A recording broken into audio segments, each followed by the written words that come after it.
এটা হচ্ছে মসজিদে ফাজর।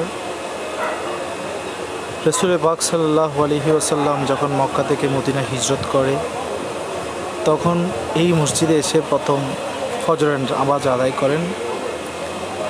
তখন থেকেই এই মসজিদের নাম মসজিদে ফজর নামে পরিচিত।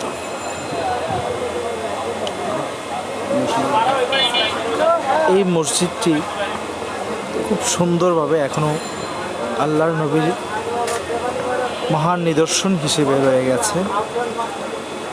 আল্লাহ আমাদেরকে এই মসজিদ ভিডিওর মাধ্যমে দেখার সুযোগ করে দিয়েছেন, আলহামদুলিল্লাহ। সবাই এই মসজিদটা দেখে একবার আলহামদুলিল্লাহ করবেন। অনেক সুন্দর একটি মসজিদ আপনারা দেখছেন, অনেক সুন্দর করে যত্ন করে রেখেছে। হযরত মুহাম্মদ মুস্তাফা সাল্লাল্লাহু আলাইহি ওয়াসাল্লাম হিজরতের সময় এই মসজিদে এসে ফজরের সালাত আদায় করার কারণে এই মসজিদের নাম মসজিদে ফজর হয়ে গেছে।